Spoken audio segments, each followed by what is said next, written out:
शब्द किसी जाति विशेष का ज्ञान कराते हैं वे लिंग कहलाते हैं। जिससे हमें पता चलता है कि वो गर्ल है या बॉय है, तो वो क्या कहलाते हैं बच्चों? लिंग कहलाते हैं। चिंकी नीमा रस्सी कूद रही हैं। चिंकी और नीमा है दोनों, और ये क्या कर रही है? दोनों रस्सी कूद रही हैं। चिंटू राजू बैठे हैं। चिंटू और राजू क्या कर रहे हैं? एक कुर्सी पे बैठे हैं। माँ बात कर रही है। माँ क्या कर रही है? बात कर रही है। गिलहरी अखरोट खा रही है। यहाँ पे गिलहरी है, ये क्या कर रही है बेटा? ये अखरोट खा रही है।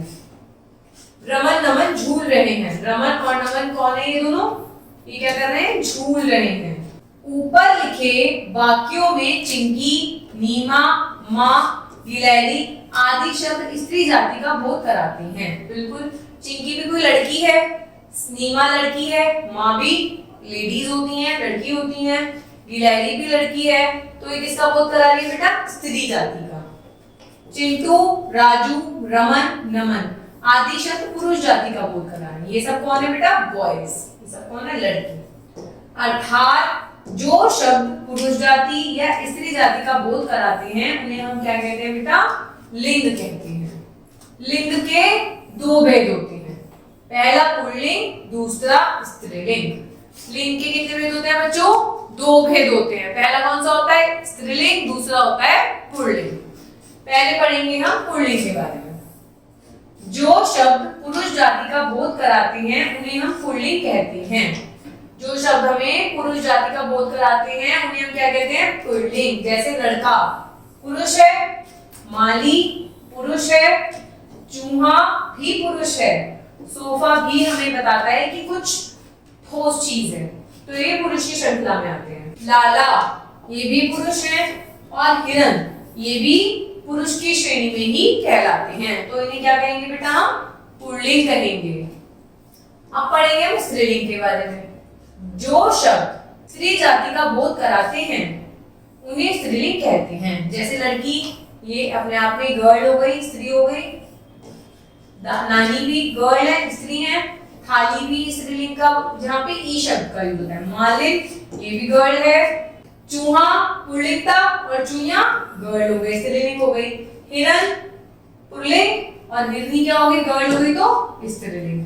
हिंदी भाषा के सभी शब्द या तो स्त्रीलिंग होते हैं या पुल्लिंग कहलाते हैं। उदाहरण से पढ़िए और समझिए और याद कीजिए। अब हम उदाहरण देखेंगे जिससे हमें पता चल जाएगा कि हम पुल्लिंग और स्त्रीलिंग कैसे समझते हैं। राजा कौन हो गया? पुरुष, रानी स्त्री। दूल्हा पुल्लिंग, दुल्हन स्त्रीलिंग। ठाकुर ठकुराइन, दादा दादी, मुर्गा मुर्गी, लाला ललाइन, चाचा चाची, मामा मामी, मौसा मौसी, शेर शेरनी। तो ये सब कौन हो गए? बॉयज हो गए, पुरुष जाति में आ गए। ये कौन हो गए? स्त्री जाति में आ गए।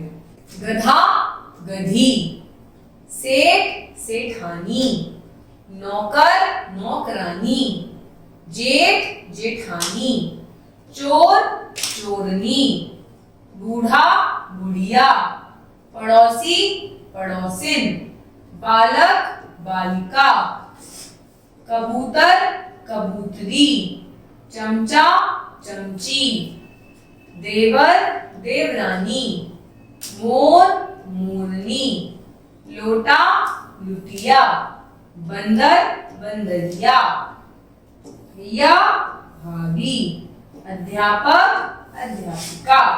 तो इस तरीके से जो हमें पुरुष जाति होने का बोध कराते हैं वो पुल्लिंग, और जो स्त्री जाति का बोध कराते हैं उन्हें हम स्त्रीलिंग कहते हैं। धन्यवाद।